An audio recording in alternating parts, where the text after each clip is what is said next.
Olá, galera do sexto ano! Olha eu aqui! Bom dia, sexto! Vamos para mais uma aula de geografia com o professor Jorge Ramos, geografando com você. Vamos lá! Gente, hoje nós vamos falar sobre a indústria, sobre o comércio e sobre os serviços. As últimas aulas que nós tivemos aulas sobre extrativismo, né? Então a gente conheceu o setor primário. E hoje a gente vai conhecer o setor secundário e terciário, que são os setores da economia, que geram economia para o mundo inteiro, tá certo? Então vamos lá. Aqui tem uma imagem aqui, né, do indústria. Deixa eu passar aqui. Da máquina a vapor ao robô. Nós sabemos que as primeiras máquinas, elas surgiram à base do vapor, que era uma base do carvão. Mas não é aquele carvão que a gente faz o churrasco no final de semana, não, né? Essa máquina era movida a carvão mineral. E hoje nós já temos uma evolução muito grande, que já é o robô substituindo o próprio ser humano. Então nós temos, às vezes, uma pessoa trabalhando em uma aula e apenas computadorizado ali, ele mexe ali e tal, e os robôs todos realizam o trabalho. Isso acaba gerando, às vezes, muitas das vezes, o quê? Isso mesmo, perda de trabalho, substituição de trabalho humano, da mão de obra humana, para a mão de obra robótica. A produção, ela iniciou, a produção inicial era manual, as pessoas faziam as coisas, não existia máquina, né? Desde as origens, o ser humano ele precisou transformar as coisas, ele precisava de utensílios, seja uma panela de barro, seja uma machadinha lá, né, uma ferramenta para perfurar, para cortar. Então o homem sempre sentiu a necessidade de transformar a natureza em objetos, em coisas que pudessem servir para o seu dia a dia, para atender às suas necessidades. E aí nós temos três formas de estágios de transformação dessa natureza: o artesanato, a manufatura e a indústria moderna, que nós vamos ver uma a uma nessa aula. Vamos lá. Da produção, eu passei aqui. Vamos lá. O artesanato é a forma mais antiga de transformação dos recursos naturais. Conhecida há milhões de anos, as pessoas já faziam as suas coisas artesanalmente, seja as suas roupas, as roupas indígenas, por exemplo. Não era passado por uma máquina de costura, o índio não ia comprar, não via a sua roupa industrialmente. Ele, a partir da natureza, ele confecciona as suas vestimentas. Os objetos são produzidos manualmente, com ferramentas simples. Os artesãos são responsáveis por toda a etapa, ou seja, por exemplo, o chapéu de palha. Você extrai a palha da natureza e a pessoa ela vai tecer ali a palha e vai produzir bolsas de palha, o chapéu e diversos outros utensílios a partir da palha. E ele não vai passar por um processo, por máquinas, né? Não vai passar por várias mãos. Uma única pessoa prepara a peça toda, tá bom? Aqui a gente tem esse exemplo, ó, vários cestos, a gente tem muito desse exemplo do artesanato. E aí, depois do processo de artesanato, surgiu um outro processo, que foi o processo de manufatura. Então a gente tem aí tanto a mão de obra humana, como já a existência de algumas máquinas simples para isso. Isso aconteceu por volta do século XV. Os artesãos que faziam o mesmo produto agrupavam-se em galpões para realizar o trabalho junto e torná-los mais produtivos. Por exemplo, se eu fabricava sapatos, então eu me juntava com outros sapateiros, na época não era indústria, e aí nós juntávamos e criávamos um galpão. Isso para atender maior, né, ter uma produção maior, porque nós juntos nós iríamos produzir mais. Nessa época, a divisão já começa a ter uma divisão de tarefa.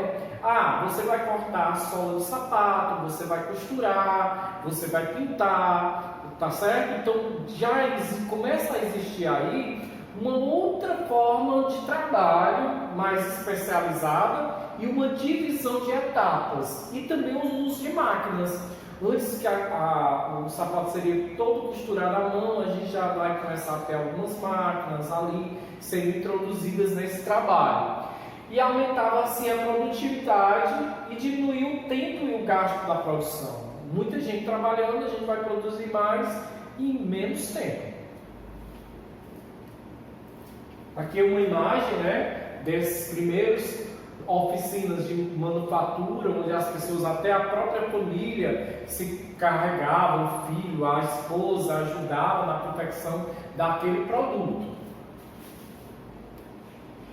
Nós vamos ter a indústria moderna, que é uma outra etapa, esse desenvolvimento da manufatura, ela se ampliou, né? E aí começa a surgir a necessidade de se produzir mais, de produzir mercadorias e exportar para fora. O comércio ele começa a esquentar, as pessoas começam a comprar mais, e aí existe a necessidade de criar máquinas que atendessem, que pudessem produzir mais. Ao invés de eu cortar o couro na mão, na tesoura, eu já tenho uma máquina que corta já dezenas de solas de sapato, por exemplo, uma vez só.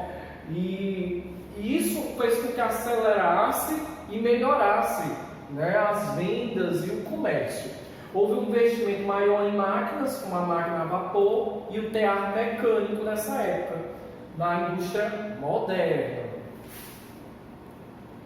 E aí surgiu o que a gente chama de indústria moderna, com algumas características.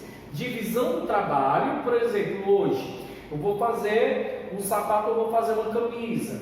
Uma pessoa é responsável por cortar o tecido, a outra pessoa é responsável de costurar, a outra é responsável apenas de colocar os botões, uma outra é responsável apenas de tirar as linhas excedentes, a outra é responsável em pintar, em bordar essa roupa. Então começa a surgir uma divisão do trabalho, uma única peça passa pela mão de várias pessoas. E aí vai exigir uma especialização, que essa pessoa ela seja mais especializada naquilo, em cada parte, né, que ela vai exercer. E aí a gente vai ter o emprego de máquinas nessa nova forma industrial. O trabalho começa a ser assalariado, as pessoas começam a ser empregadas, porque antes as pessoas viviam na família, não tinham um salário ali. Hoje não, as pessoas são contratadas para uma empresa e aquele trabalho que ela faz, ela recebe um salário. E uma produção em massa, o que é isso? Uma produção que não atende apenas o mercado, ali a vizinhança apenas, né? Quando tinha aquela costureira que costurava para os seus vizinhos, para as pessoas do bairro. Hoje, a indústria, por exemplo, de confecção, ela atende um mercado nacional e até mundial. Você confecciona uma roupa aqui no Brasil que alguém lá do outro lado do mundo vai vestir. Aqui uma imagenzinha, né, dessa revolução, e aqui nós vamos ter passo a passo dessa revolução. Nós vamos ter a primeira revolução industrial, que foi o surgimento das indústrias, que aí toda a geografia ela vai modificar, o espaço, a paisagem, o convívio das pessoas, galerinha, eles se modificam, exatamente. Nós temos a Revolução Industrial, as primeiras indústrias, elas surgem na Inglaterra, né, na metade do século XVIII. A principal característica foi o surgimento da máquina a vapor, que a gente já falou, que era o principal combustível. E o setor que nessa época mais progrediu foi a indústria têxtil, né, tecido e algodão, que era o que era mais fabricado na época. Aqui a gente tem, ó, se não der para ver as imagens, não se preocupe que esses slides eu colocarei lá no material do Classroom e vocês vão estar dando uma olhada melhor, porque às vezes a imagem sai um pouco mais embaçada aqui, tá certo? Mas aqui é uma oficina têxtil, onde as pessoas estão trabalhando. Se vocês observarem, as máquinas são máquinas simples, não são máquinas tão sofisticadas como hoje são utilizadas. Aí depois nós vamos ter a segunda revolução, que aconteceu no século XIX, e aí quem tomou a frente dessa revolução, além da Inglaterra, A França, a Alemanha, a Rússia, o Japão e os Estados Unidos vão evoluir nesse processo de industrialização. E aí nessa fase a gente já vai ter a substituição do carvão mineral pelo petróleo. Então vai ser uma outra energia que hoje é a mais usada, que é o combustível fóssil. Então a linha de montagem ela vai ter uma outra característica, né? A gente vai montar muito mais rápido, as máquinas vão funcionar com muita mais velocidade, capacidade. E aí nessa época começa a surgir as empresas de telefonia, o telégrafo, o automóvel, que surge principalmente a indústria automobilística na segunda revolução industrial. Vamos lá? Vamos para a terceira revolução? Professor, que tanta revolução foi essa, professor? A terceira revolução industrial, ela inicia na década de 1940, certo? E ela é chamada de revolução técnico-científica, que aí é o surgimento maior da tecnologia, da informática, da internet. E aí a gente vai ter máquinas muito mais capacitadas, aí é o surgimento da robótica, aquilo que eu falei, a gente vai ter a substituição da mão de obra humana, e aí quem vai estar trabalhando? Então vamos lá, continuando aqui, a gente viu, né, que o carvão mineral ele foi substituído pelo petróleo, como a gente já havia falado, surgiu a linha de montagem que gerou uma necessidade de especialização. As pessoas que tinham que trabalhar tinham que ser especializadas, tinham que ter um curso técnico, tinham que realmente saber manusear aquelas máquinas, certo? Então aconteceu uma exigência muito maior da seleção dessa mão de obra de trabalho. E aí, aqui, né, a imagem, por exemplo, automobilística, marcou bastante essa fase. Nós vamos ter agora uma terceira revolução, que tanta revolução, né? Mas essa revolução, ela teve início na década de 1940, principalmente com o avanço científico e o avanço tecnológico, galerinha.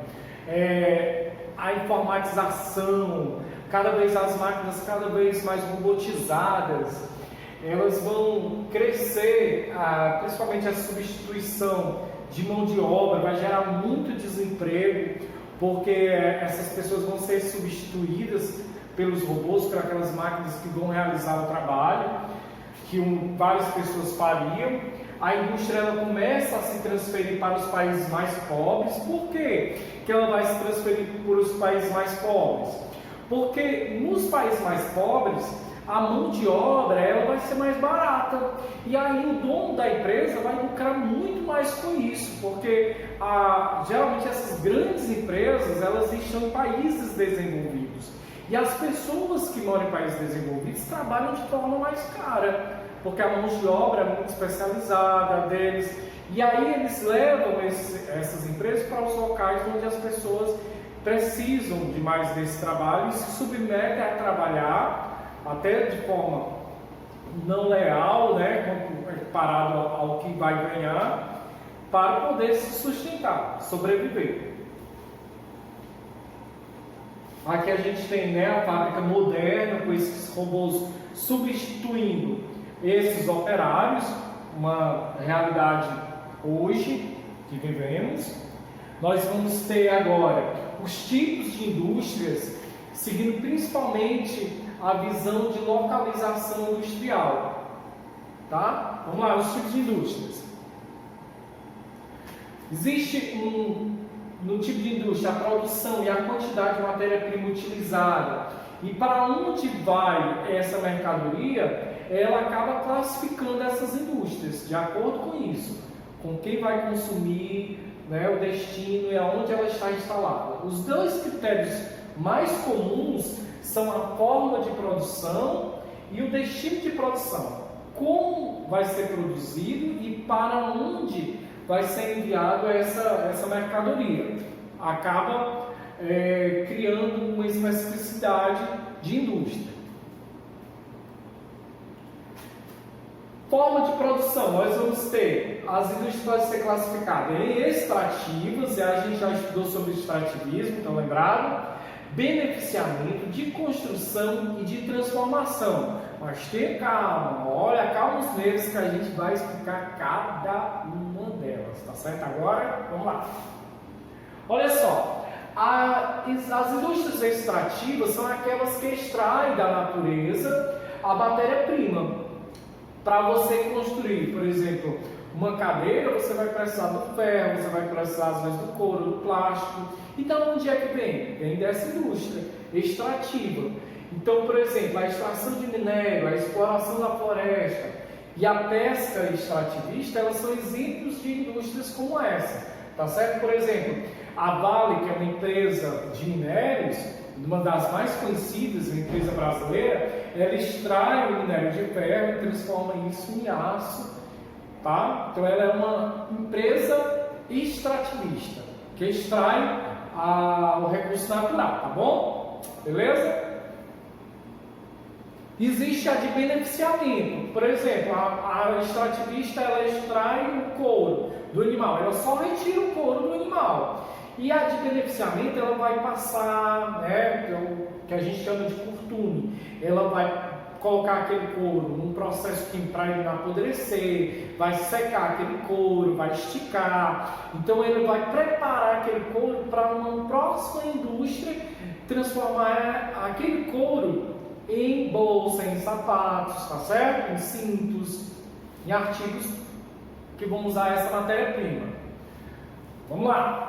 Existe a indústria de construção civil, essa é bastante conhecida, os prédios, a construção civil também naval, a construção de navios, de aviões também. Tudo isso, por exemplo, você pode um dia ser um engenheiro civil. Se Deus quiser, vamos ter muitos engenheiros na nossa turma do 6º ano, e elas são, na verdade, essas fábricas, essas indústrias que fabricam residências, estradas, como eu falei, navios, aviões, estão relacionados a essa indústria de construção civil. Próxima indústria que nós vamos ver, a indústria de transformação. Ela modifica a matéria-prima e bens para o mercado consumidor para outras indústrias, como a mecânica, a automobilística e a têxtil, tá certo? Por exemplo, ela vai usar, muitas vezes, uma indústria de confecção. Existe uma indústria apenas de máquinas de costura. Ela não trabalha com costura. Essa indústria ela só trabalha com criação de máquinas de costura. E aí ela vende essas máquinas para uma outra indústria, aquela indústria que vai trabalhar com confecção de roupas. Então ela trata-se dessa indústria anterior que a gente falou, que é a indústria de transformação, tá certo? E aí nós temos o destino de produção. Aquilo que eu produzo, ela pode ser uma indústria de bens de produção, indústria de bens de capital e indústria de bens de consumo. Mais uma vez, calma o nervo, menino, toma, respira, que eu vou explicar cada uma delas. Calma, sexto-ano, vamos lá. Bens de produção, retira a matéria-prima da natureza, no estado bruto, como o minério, por exemplo, o minério de ferro, e vai transformar isso numa matéria secundária. Eu tiro o minério de ferro, transformo em uma barra de aço, e essa barra de aço vai para uma outra empresa. Então, vamos 3 empresas. Extrativista, eu retiro o minério de ferro.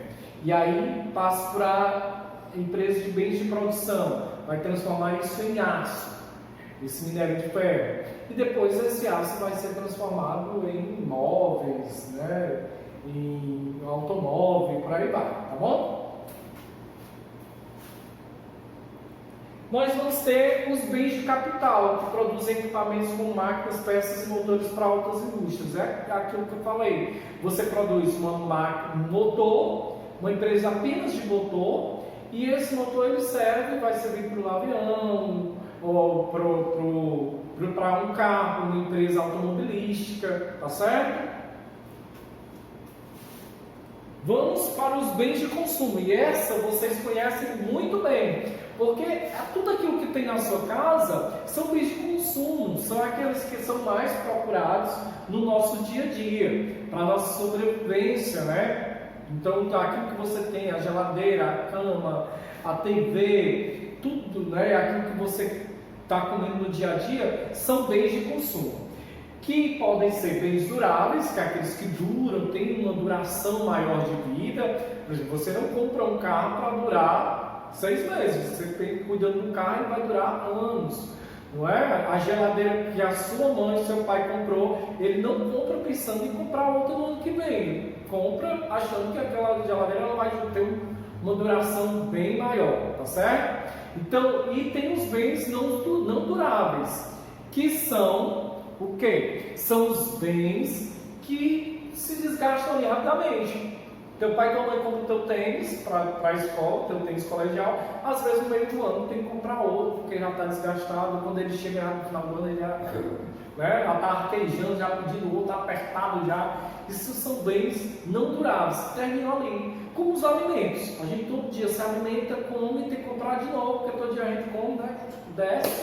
Desceu, a gente tem que comer, colocar tudo, repor tudo de novo, tá bom? São bens não duráveis, tá bom? Vamos lá, entenderam, né? Vamos lá. Aqui nós temos o exemplo de uma empresa de laticínios, né? De leite. E aqui temos a geladeira, aquele exemplo que eu dei. Aqui é uma empresa o quê? Não durável. É a geladeira, é um bem. Então, como nós vimos, empresa, indústria de bens não duráveis. Empresa, a geladeira é um exemplo, uma fábrica de geladeira é um exemplo de uma empresa, de uma indústria de bens duráveis. Quanto à localização, o que é importante, né, saber? A oferta de mão de obra, se essa empresa, onde eu vou colocar essa empresa, ela tem possibilidade de me ter, por exemplo, de me ter pessoas que vão trabalhar na minha empresa. Não adianta eu colocar uma empresa em um local, uma empresa de costura, onde eu não vou encontrar costureira. Não adianta eu colocar uma empresa mecânica, onde eu não vou encontrar engenheiros mecânicos. Tá? Então, nós preciso ser visto isso, a questão da mão de obra para a instalação da empresa. A proximidade do mercado consumidor, se realmente as pessoas vão consumir. Se eu tenho um local, uma área onde as pessoas são vegetarianas, eu não vou botar uma churrascaria, né? Eu vou colocar uma empresa como essa porque eu sei que não vai surtir efeito. Então, a proximidade, se essa região realmente as pessoas vão consumir realmente aquele produto que vai estar ali sendo fabricado. Isso é importante. A disponibilidade de energia. Se aquele local onde eu vou instalar a empresa, ela é uma propagadora de energia, se ela tem um potencial energético bacana, porque você sabe que as empresas, elas são geradas a quê? A energia, seja ela energia eólica, seja maremotriz, seja energia solar, ou a mais usada no mundo, no Brasil, que é a energia com base das hidrelétricas. E a existência de rede de transporte, se essa indústria ela vai ter como escoar sua mercadoria, se ela tem vias terrestres, vias aéreas, onde eu posso transportar minha mercadoria, por vias também marítimas, tudo isso é importante. O Brasil é um país que é muito bem servido, tanto de vias terrestres, aéreas, como marítimas. Isso fortalece a indústria e o comércio de qualquer região. E incentivos fiscais oferecidos pelo governo, às vezes a prefeitura, o governador, o próprio presidente, né, o governo federal, ele incentiva a vinda dessa indústria. Aqui, por exemplo, no Ceará, a gente tem a Grendene, que é uma empresa de calçados, onde muitos prefeitos acabam chamando a empresa e ela diz assim, olha, se você instalar a sua empresa na minha cidade, a gente cede o terreno. Eles dão o terreno para a empresa, eles retiram os impostos que aquela empresa poderia pagar, eles facilitam. Isso é uma forma de atrair essas empresas e acaba gerando uma economia também local, emprego, renda para a população. A gente vai ver agora, depois da indústria, a gente vai ver a dinâmica do comércio. E aí a gente vai já entrar agora no terceiro setor, que é o setor terciário. A gente viu o setor primário, o extrativismo, o secundário, que é a indústria, e o terciário, que é o comércio e os serviços. Aí aqui a gente tem a foto da 25 de março, que é uma rua lá que fica em São Paulo, muito movimentada, onde o comércio é realmente efervescente mesmo. Muito comércio, um grande aglomerado, e é um símbolo realmente de São Paulo, do comércio de São Paulo. O setor terciário é exatamente esse que eu falei, que é formado pelo comércio e pelos serviços, que é isso que eu estou prestando nesse momento, um serviço educacional para vocês. A gente vai falar um pouco mais. Vamos passar aqui o nosso slide e vamos ver agora o tipo de comércio. O comércio é uma atividade econômica que consiste na compra e na venda de mercadorias. Todos vocês com certeza já compraram ou, quem sabe, até venderam alguma coisa. Essa relação a gente chama de comércio. E aí nós temos os consumidores, né, que consomem o produto, e os produtores, aqueles que produzem o produto. Existem dois tipos de comércio: o comércio interno e o comércio externo. O comércio interno é aquele que circula internamente, como a palavra está dizendo. Eu produzo dentro do meu país, ou mesmo dentro do meu bairro, a minha mercadoria ela não sai dali. Ou eu produzo externamente. Por exemplo, a gente está no momento agora fazendo várias compras externas da China com essa pandemia. Vocês já devem ter visto no jornal a chegada de respiradores que veio da China, de testes rápidos da Covid-19 que chegaram da China. Então são o que? Mercadorias que estão dentro do comércio externo, né? Está vindo de fora. Vamos passar e vamos ver aqui que o comércio interno ele pode se dividir em varejo e atacado. Varejo, quando eu vou lá no mercantil, na mercearia da dona Antônia, do seu João, e peço para comprar 1 quilo de arroz, 1 quilo de açúcar, eu vou levando apenas uma unidade daquela mercadoria. E o atacado, que aí a gente vai ver que entortou aqui um pouquinho, mas vamos lá. A gente vai ver que o atacado ele vai ser em grande quantidade. Ao invés de eu comprar um produto só, eu vou comprar uma caixa, né? Eu vou comprar uma saca de arroz, uma saca de feijão, por aí vai, tá? Vamos ver aqui. Deixa eu só tentar aqui regular, acho que tá aqui, só um instantinho. Lá, tivemos os probleminhas técnicos, mas retornando aqui, ele sai mesmo. Aquele exemplo que eu disse, né, o varejo você vai comprar uma quantidade pequena ali, e o atacado você vai comprar a mercadoria em grande quantidade. Vamos ver aqui o comércio externo. Ele trabalha exatamente com a exportação e com a importação. Ou eu fabrico para exportar, para vender, ou eu compro aquela mercadoria. Muitas vezes aquilo não é produzido no meu país, eu preciso comprar. Que é o caso que eu dei exemplo dos respiradores. Não são tão fabricados aqui em grande quantidade, e existe uma fábrica que tem uma dinâmica de produção muito maior do que o Brasil, que é a China. Então a gente acaba exportando. Em compensação, o Brasil é um grande importador de quê? De carne, de laticínios, né? Acaba exportando muita coisa para fora. A relação de exportação e importação a gente chama de balança comercial, que é representada pela diferença no valor entre importação e exportação. Quanto mais eu exporto, mais dinheiro eu trago para o meu país. Quanto mais eu importo, mais compro, mais eu perco, né? O que é melhor? Você vender ou comprar? Quando eu vendo, eu estou trazendo dinheiro. Quando eu compro, eu estou perdendo dinheiro, eu estou tirando, tá bom? Passamos, a gente vai ver aqui que quando você exporta mais do que importa, o saldo da balança é positivo. Quando você importa mais, compra mais do que vende, do que exporta, a sua balança comercial é negativa, tá certo? O comércio internacional ele é desigual. Professor, olha só, vocês já estão craques mesmo já no jornalismo, quando falar sobre balança comercial, vocês já vão estar entendendo tudo, Vamos lá. Passamos aqui, vamos ver como é que funciona a balança comercial. Essa listazinha mais vermelha seria as exportações e essa outra linha seria a importação. Então a gente está vendo nesse gráfico que eu mais exporto do que importo. Então eu estou gerando mais riqueza, né? Em compensação, ó, no gráfico vocês veem que tem uma hora que vai ter uma queda das exportações. Então, nesse momento de pandemia, muitos países, o próprio Brasil, não está exportando tanta coisa. Então, a economia acaba ficando fragilizada nesse momento. Passamos, vamos ver agora a prestação de serviço. O que seria isso? A prestação de serviço inclui todas as atividades econômicas, como saúde, educação, transporte, o sistema bancário, são prestações de serviço. É aquilo que eu não fabrico, mas que eu acabo prestando um serviço. Como, por exemplo, os pais de vocês, eles pagam a escola do Castilho, que é uma prestadora de serviço educacional. Quando você vai ao médico, paga um plano de saúde, você está usando do serviço de saúde.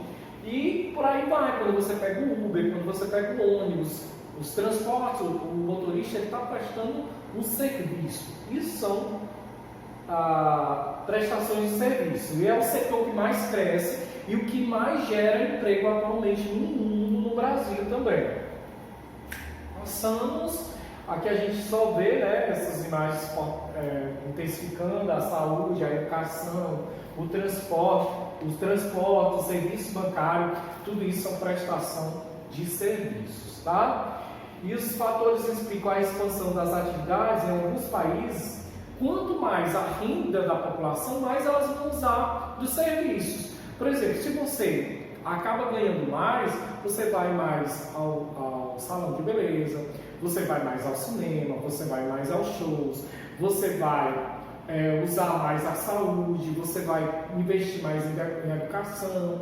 Então, quanto melhor a renda da população, mais ela vai usar os serviços e aí vai gerar muito mais riqueza para essa região também. Finalizando a aula de hoje, a gente falou exatamente sobre os três setores, né? Setor primário, secundário e terciário. E aí eu espero que vocês tirem as suas dúvidas, leiam o material, né? Façam a resolução das atividades, para que isso possa ficar realmente bem firmado na nossa cabeça e compreender bem melhor tudo, tá bom? Até a próxima aula. Um grande abraço para vocês.